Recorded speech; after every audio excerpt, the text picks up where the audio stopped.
a lunge today, and the purpose of the lunge is just to help in everyday living with balance, and it's also really good for hip stability and strength. So the lunge mainly works your hamstrings, your glutes, and your quads. So we're just going to demonstrate how to do it, what to watch for, then you're going to do it with your body weight, and then we'll add some weight, and we'll do 8 to 10 reps. Sound good? Yeah.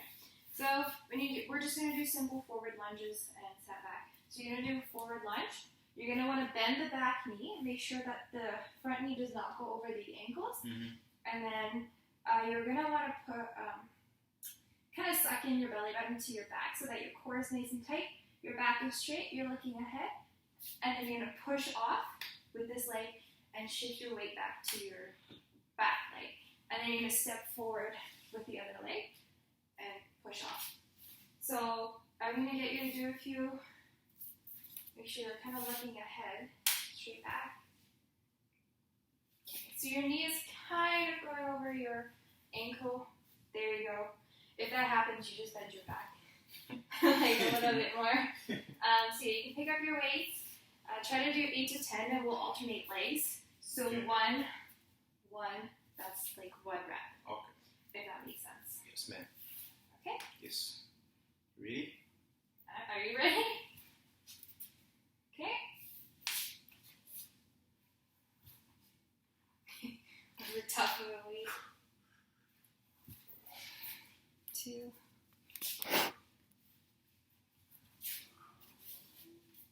Okay, remember to bend that back leg instead of going over. Yeah, there you go. Okay, so we'll just do 8. This is 4.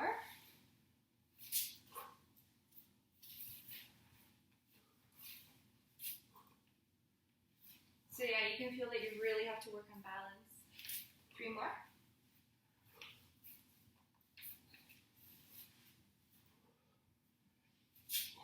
2 more.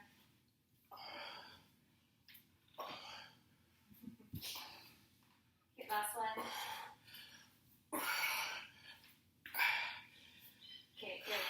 So, if you ever wanted to change the type of loading that you're using, you can just do these with your body weight like we did in the beginning. Yeah. But I'm going to show you something that you might want to do instead of just keeping your arms by your side. Mm-hmm. Keep them above your head when you're doing them so that you'll still have to work on your balance, because when you do this, it's easier to lean forward and to bend over, whereas if it's up here, it ensures that your back is straight. Yeah. So if you wanted to try a few of those, With my... just with your hands above your head so that you can see. And you want to try not to make the arms fall forward. Like so? Yeah. Still watch that knee over the ankle. So maybe take a wider step and bend the back knee. There you go. Just go to there. Just 1 more. Good. Thanks. Okay, so I want to talk a little bit about the FIT principle. So the FIT principle talks about frequency, intensity, type, and time. So when you're not working with me, obviously when we did lunges, we did lower body. Yeah. But the way that we're going to split up the workouts is in different body parts. So we're going to have lower body twice a week, but one of them is going to be like quads and ankles. The other one is going to be like glutes and hamstrings, so that those are not going to be interfering. So I'm just going to explain like the lower body because that's the type that we just did. So you can see here the frequency we just talked about. I do want to do 4 to 5 days a week of resistance training because you are not exactly a beginner. And 2 of those days would be lower body, the other 3 would be upper body, some cardio. We would split that up. Yeah. The intensity, I would actually do a warm-up set when it comes to lunges, which is body weight. But the weight that we just did was 35 pounds. I think that might be a little too heavy to do 3 sets between 8 and 12. We'll stick just with hypertrophy for this this program. So yeah, 8 to 12 reps, 3 sets, once a week technically for each thing. So the lunges, I think I would add to the glutes and the hamstring day instead of the quads and the calves. So then when we get into the type, obviously we talked about that, resistance training, lunges, other lower body exercises in the program, and the time, we talked about the sets and the reps rather than how many minutes, just because you're going to take your rest in between. Yeah, for sure. You're going to want about 30 seconds, but you can do a little bit more if you need it, especially if it's getting tough, and then we will up the weight later on. So when it comes to our intensity, we are changing the weights, not the reps or the sets. So when I talk about the stages of change, this is a worksheet. It's just talking about how active you actually are, what level you're at, and we can go from there and design the program. So I just need to read what physical activity actually means before you can cross one of these which applies to you. Yeah. So physical activity can include activities such as walking, cycling, swimming, climbing the stairs, dancing, active gardening, walking to work, aerobics, and sports. So to achieve health benefits, Canadian Physical Activity Guidelines recommend that adults aged 16 or 18 to 64, which is your category, should accumulate at least 150 minutes of moderate to vigorous intensity aerobic physical activity, and that's per week. So you want to do those in about 10 minutes or more in bouts. For youth, which is 12 to 17, that is 60 minutes per day. So you can see here a list of what type of physically active you are. So you can just take a look at it, cross which one you think that you would fall into based on the physical activity definition.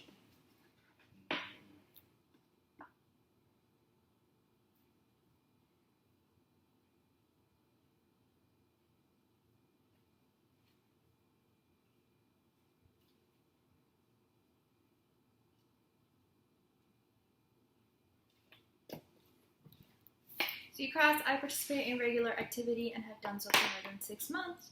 This I suspected, and that means that you are physically active, which will allow us to design a program. So now I want to go over some worksheets that coincide with what to do when you are actually physically active and how to keep being physically active. So we don't have to do any of the first planning because we're already starting, we're already in motion. We have our goals. And another thing I would go through with you is maybe a physical activity planner so that when we make our plan, we can keep to it, like when you're going to go to the gym, when you're going to do what. So that's the first sheet we're going to go through. And the second sheet is the relapse planning. So this is to prevent anything that when you're going through tough times, you're not very motivated, and you start regressing back to contemplating or even stopping exercise, we have a plan so that we can keep going with this. I'm just going to check that that's the right sheet. It is. So I will get you to fill out these 2 sheets, and then we will submit them. I will just explain them, and then we can submit them for the assignment. But basically, this is exactly a planner. You can use your own form of planning, but this is just easier. Laid out morning, afternoon, evening. You can add specific times if you want to. You can add specific workouts that we're going to put together, and we're going to add specific times and things like that. And also, if during this schedule something happens that you don't make it, or something gets in the way, I want you to note down why, so that for the next week we can prevent that. So that's this planner and log. For the relapse planning worksheet, it's just going to ask you a bunch of questions, and this is what we're going to go back to in case something happens. So it's very common for people to kind of slip up or take a break that turns into a longer break than it's supposed to, some days off, as well as something that comes up in their personal life. So this is going to be a good reminder on why we're doing this, why we are working out, and what we can do to minimize distractions and barriers and such.